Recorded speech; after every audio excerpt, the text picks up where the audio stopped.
Hi friends, Vijay அவர்கள் வீட்டுக்கு நாளைக்கு சங்கீதா அவர்கள் செம்ம சர்ப்ரைஸாக வரப்போகிறாங்க. அதுவும் அவங்களோட 27வது திருமண நாளுக்கு செம்ம கிஃப்டோட என்ட்ரி கொடுக்க போகிறாங்க. இந்த நியூஸ் தான் இப்போ நிறைய நியூஸ் சேனலில் செம்ம வைரலாக வந்துக்கிட்டு இருக்கு. கடந்த ஜூலை எண்டில் சங்கீதா அவர்கள் செம்ம சர்ப்ரைஸாக கொடுத்தாங்க. ரசிகர்கள் விவாகரத்து வழக்கை வாபஸ் வாங்கிட்டேன் அண்ட் இனிமே நான் விஜய் அவர்கள் கூட சேர்ந்து வாழ போகிறேன், எங்களுக்குள்ளே இருக்க எல்லா பிரச்சனையும் முடிஞ்சிடுச்சு, இனிமே எங்களுக்குள்ள சந்தோஷம் மட்டும்தான் இருக்கும் அப்படின்னு சொல்லி விவாகரத்து வழக்கா வாபஸ் வாங்கினது ரசிகர்கள் மத்தியில மிகப்பெரிய நல்ல வரவேற்பை பெற்றுச்சு. ஏன்னா அதுக்கு முன்னாடி தளபதி விஜய் அவர்களை டார்கெட் பண்ணதே அவங்களோட விவாகரத்தை பத்தி தான். உங்களோட பர்சனல் லைஃப்லயோ அண்ட் உங்களோட திருமண வாழ்க்கையிலயும் நிறைய பிரச்சனையும் உங்களுக்கு, நீங்க எங்க தமிழ்நாட்டு மக்களை பார்க்க போறீங்க அப்படின்னு சொல்லி அந்த ஒரு பெயரை வச்சுக்கிட்டே கலங்கப்படுத்திட்டு இருந்தாங்க. ஆனா சங்கீதா அவர்கள் செம்மையான முடிவு எடுத்து வழக்கை வாபஸ் வாங்கினாங்க. அண்ட் இப்ப நாளைக்கு அவங்களுக்கு 27வது திருமண நாள். அதனால கண்டிப்பா சங்கீதா அவர்கள் சென்னை வருவாங்களா அப்படின்னு எதிர்பார்த்த நிலையில சென்னை வரத்து உறுதியாகிடுச்சு. நாளைக்கு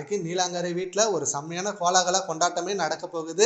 சங்கீதா அவர்கள் செம்ம கிஃப்டோடவும் அண்ட் செம்ம சர்ப்ரைஸோடவும் திருமண நாளுக்கு வந்துட்டு இருக்காங்க. சிஎம் விஜய் அவர்களுக்கு இனிமே மேலும் மேலும் நிறைய நல்ல நிகழ்வுகள் தான் நடக்க போகுது. இனிமே அவரோட ஆட்சி மிகப்பெரிய நல்ல ஆட்சியா இருக்கும். அடுத்த பல வருஷத்துக்கு அவர் தான் சிஎம் இருக்க போறாரு அப்படின்னு மக்கள் அவர் மேல நல்ல நம்பிக்கை வச்சிருக்காங்க. சரி, ஓகே ஃப்ரெண்ட்ஸ், இப்போ சங்கீதா அவர்கள் நாளைக்கு திருமண நாளாகுமா செம்ம சர்ப்ரைஸா வராங்க அப்படின்னு நியூஸ் வந்திருக்கு. இதை பத்தி உங்க ஒப்பீனியன் நம்ம கமெண்ட் பாக்ஸ்ல கமெண்ட் பண்ணுங்க. Thank you friends.